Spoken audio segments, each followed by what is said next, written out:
Assalomu alaykum, mening ismim Doston. Men web developer sifatida Etseta kompaniyasida faoliyat yuritib kelmoqdaman.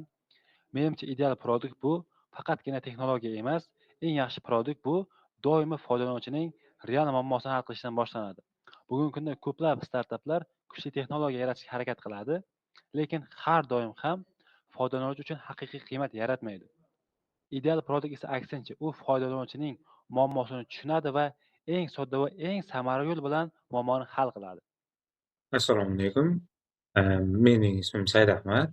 Men ham developer sifatida faoliyat yuritaman. Texnologiyalar orqali foydali mahsulotlar yaratishga qiziqaman. Bizning fikrimizcha, ideal produkt bu 3 ta asosiy xususiyatga ega bo'lishi kerak. Birinchidan, u real muammoni hal qila bilishi kerak. Ikkinchidan, mahsulot sodda, tushunarli bo'lishi kerak. Uchinchidan esa produkt tez qiymat berishi kerak, ya'ni foydalanuvchi mahsulotni olganda natijasini tezroq ko'rishi kerak.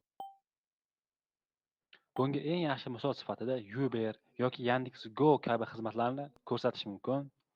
Bu platformalar juda murakkab texnologiyalar ishlaydi, xaritalar, algoritmlar, real vaqt hisoblashlari. Lekin foydalanuvchi uchun hammasi juda oddiy. Ulovni ochasiz, mashina chaqirasiz va bir necha daqiqada haydovchi yoningizda bo'ladi. Foydalanuvchi texnologiyani sezmaydi. U faqat muammosi hal bo'lganini ko'radi.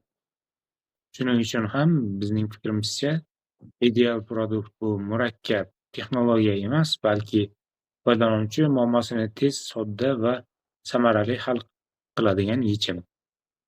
Kursor